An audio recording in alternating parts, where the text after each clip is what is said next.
મીઠી મીઠી મધુરી વાત ભાગ 35 16 જાન્યુઆરી 2026.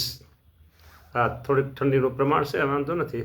હા, હવે વચનામૃતાથી આપણે લઈશી મધ્ય પ્રકરણ ગઢડા મધ્ય 21. ટાઇટલ છે કલ્યાણના મુદ્દાનું. એટલે વચન બહુ સરસ કહેવાય, આ કલ્યાણના મુદ્દાનું. અને મહારાજ કે કીર્તન રાખો, રેવા દો, સુરત દઈને સાંભળો. કીર્તન સ્ટોપ કરાવ્યા, બંધ રખાવ્યા, અને પછી સર્વેને સુરત દઈને સાંભળો. સુરતને એકાગ્રતાપૂર્વક સાંભળો, સાવધાનીપૂર્વક સાંભળો. એક વાર્તા કરીએ છીએ. હવે મહારાજ વાત કરે છે, બધાને એલર્ટ કરી દીધા, સાવધાન કરી દીધા. હવે વાત કરે છે, બરાબર. શું વાત કરે છે આપણે જોઈએ. મહારાજ કહે, જેટલા કલ્યાણને અર્થે વ્યાસજીએ ગ્રંથ કર્યા છે તે સર્વે સુરત રાખીને અમે સાંભળ્યા. મહારાજે સુરત રાખીને સાંભળ્યા, એટલે સાવધાનીપૂર્વક સાંભળ્યા. અને અત્યારે વાત થાય છે એમાં પણ મહારાજે કીધું સુરત દઈને સાંભળો, સુરત દઈને સાંભળો, સાવધાનપૂર્વક સાંભળો. કે જાણે તે સર્વે શાસ્ત્રમાં એ જ સિદ્ધાંત છે. સિદ્ધાંત એ ફરે નહીં ક્યારે.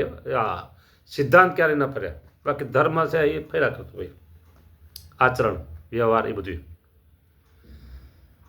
એ જ સિદ્ધાંત છે. કયો તો કે જીવના કલ્યાણને અર્થે, જીવના કલ્યાણને અર્થે પણ એટલી જ વાત છે જે આ સર્વ જગત છે તેના કરતા હતા એક ભગવાન છે. બોલો, એક ભગવાન છે. જો ઘણા લોકો છે ને એમ કે અમે કહે એક જ ભગવાન છે, આપણે એમ કહે એક જ ભગવાન છે. આપણે એમ કહે છે એક ભગવાન કોણ, તો આપણે સીધું આંગળી સીધું કહે છે કે સ્વામિનારાયણ ભગવાન. અને બીજા અમુક લોકો એમ કે ઓલ ઓવર એ એક જ કહેવાય બધાય. હા, પણ આપણે એમ કહે છે ના, તમારે જે માનવું એ માનજો, મારી વાતમાં વિશ્વાસ હોય તો એક સ્વામિનારાયણ ભગવાન બસ આપણે માટે. તો બીજા અવતારો કોણ છે એ આપણે ખબર નથી, ચોખ્ખું કહી દેવાનું, વાત પૂરી. અમે જે સ્વરૂપને મળ્યું છે અમારે એ જ અમારા ઈષ્ટદેવ છે ને, એ જ અમારા ભગવાન છે ને, એ જ અમારે સર્વ કરતા હરતા નિયંતા અને અનંત કોટી બ્રહ્માંડમાં એનું કર્યું થાય છે. બસ હમ તો એક સહજાનંદ ગાવે, હમારે મને સ્વામિનારાયણ દૂસરો નો ભાવે. હા, બરાબર.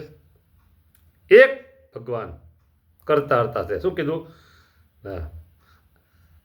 આ સર્વ જગત છે તેના કરતા હરતા એક ભગવાન છે બસ. અને એ સર્વે શાસ્ત્રને વિશે ભગવાનના ચરિત્ર છે.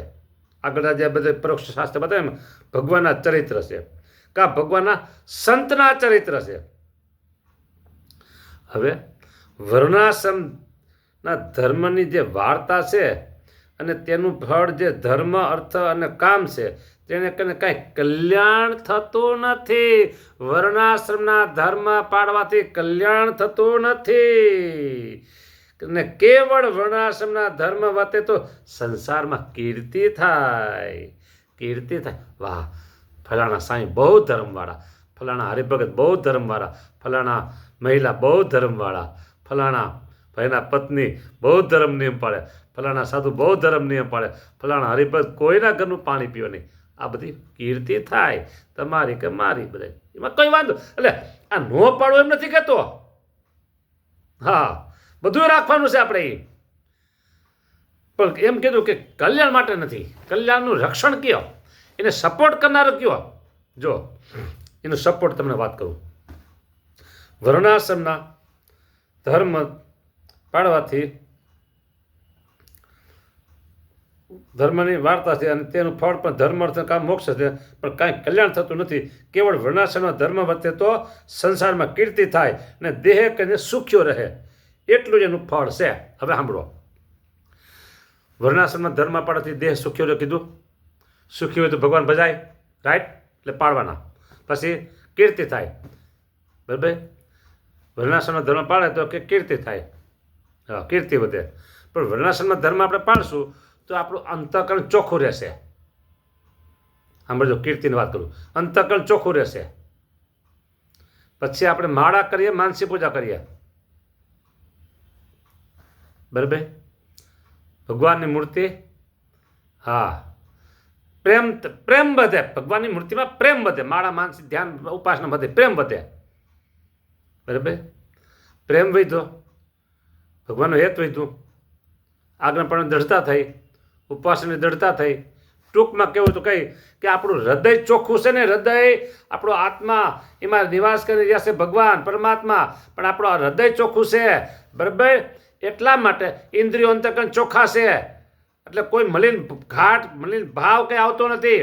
એટલે આપણે ભગવાનનું ભજન, માળા, માનસિક ધ્યાન, ઉપાસનામાં આપણે એકદમ સ્પીડ આવશે, સ્પીડ આવશે એમાં. એટલે વર્ણાશ્રમમાં ધર્મ રાખવાના. કેટલા એમ કે અમારા ઘરનું કોઈના ઘરનું પાણી પીતા નથી તો રાખવાનું, કોઈ કે અમે બહારનું ખાતા નથી બરાબર નિયમ પાડવાનો, કોઈ કે અમે છે ને આમ નાવા ધોવાનું અમારે આમ, હાથ ધોવાના અમારે આમ, ને ભોજનના લઈ આમ, ને અમારે રસોડું આમ ને બધું કહેતા હોય ને, એ દરેક નિયમ પાડવાના. મોટા ભાગે છે ને બે હોય છે કે અમે કોઈના ઘરનું ખાતા પીતા નથી, એ રાખજો, એ રાખવાનું. પછી એમ કે અમે કોઈના ઘરનું પાણી પણ પીતા નથી, એ રાખવાનું, રાખજો. તેને કરીને છે ને આપણું અંતર શુદ્ધ રહેશે, ચોખ્ખું રહેશે. ઇન્દ્રિયો અંતઃકરણ જો ચોખ્ખા હશે, ઇન્દ્રિયો અંતઃકરણ, બરાબર, એ શુદ્ધ હશે. હા, બસ આવડી ગયું. ઇન્દ્રિયો અંતઃકરણ શુદ્ધ હશે તો અખંડ ભગવાનની સ્મૃતિ રહેશે, અખંડ ભગવાનની સ્મૃતિ રહેશે. એનાથી બીજી મોટી વાત આ દુનિયામાં કોઈ નથી. બસ, એટલે એ પાડો, ભલે કીર્તિ થાય કાંઈ વાંધો નહીં, બસ, બરાબર. પછી દેહ કે સુખ્યા રહે, એમ કીધું. જો સુખ્યા હોય તો એ ભગવાન ભજાય, આરામથી ભગવાન ભજાય, મજા આવે, આનંદ કિલો થાય. પરાધીન થઈ જાય તો પછી મુશ્કેલી થાય.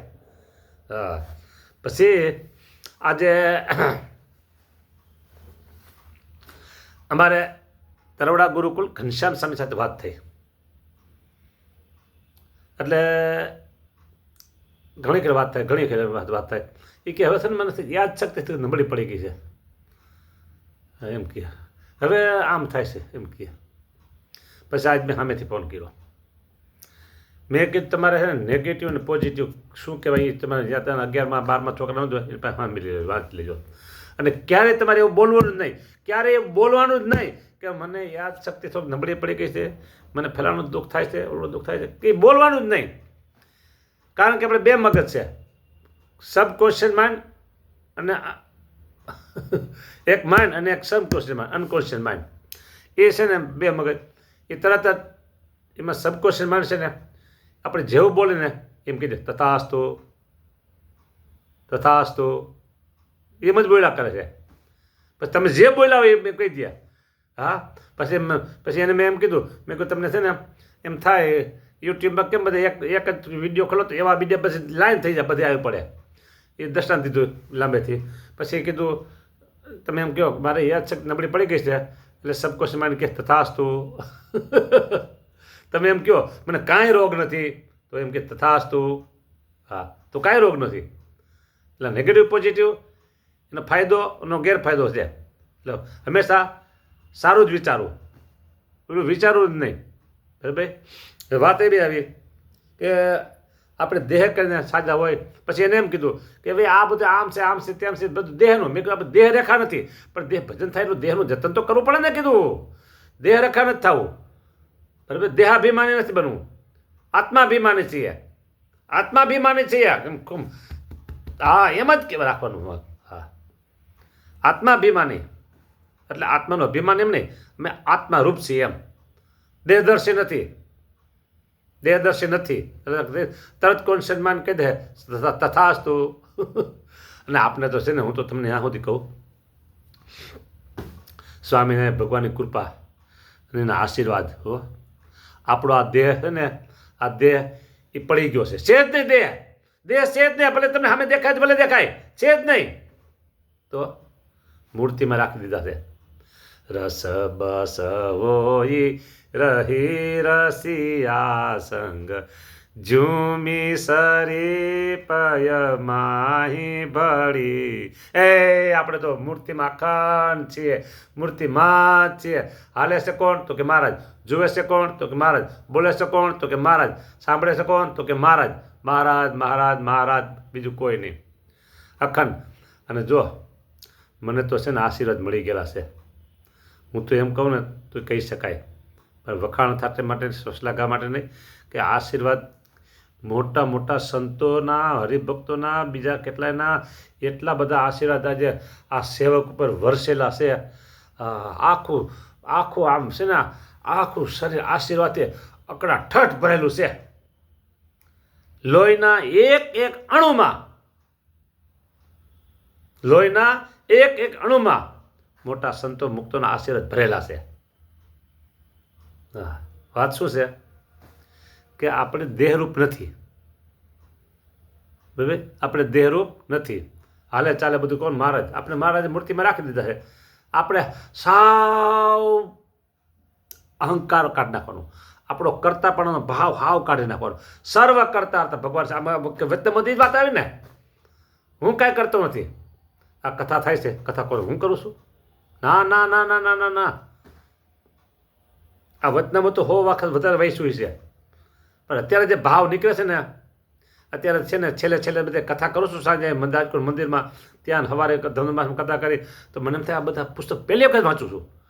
ભગવાન સ્વામિનારાયણ, આ હા હા હા હા હા, એવા બધા અર્થો કાઢે છે અર્થો ભગવાન સ્વામિનારાયણ કાઢે છે. ને આપણે કરતા આપણે શું અર્થ ક ને ખ. એટલે કથા હું કરતો નથી, હું તો મહારાજની મૂર્તિમાં છું. હાલે ચાલે જુએ હરે ફરે મહારાજ જ છે, મહારાજ જ છે, મહારાજ જ છે. આવી મીઠી મધુરી વાત મળે ક્યાંથી? હા, આને કહેવાય કારણ સત્સંગનું જ્ઞાન. હા, એટલે મોટા મુક્તોના આશીર્વાદ છે આ સેવક ઉપર. એટલે અમને તો મૂર્તિમાં રાખી દીધા છે. અને દેહ તો કેટલાય વર્ષો પહેલાં પડી ગયો છે. દેહ તો છે જ નહીં. આ તમને ખુલ્લી વાત કરી દીધી, ખુલ્લી વાત કરી દીધી. હો, સારું, બધે રાજી રહેજો, રાજી રહેજો. વચનામો છે ને 21મું કલ્યાણના મુદ્દાનું છે. બહુ સરસ છે, બહુ સરસ છે. હજી આપણે એ તો હજી લાંબો સમય આવશે. ફેર 2 દી 4 દી 5 દી આ મોજ કરશું, મોજ કરશું. હા, બરાબર. જય સ્વામિનારાયણ.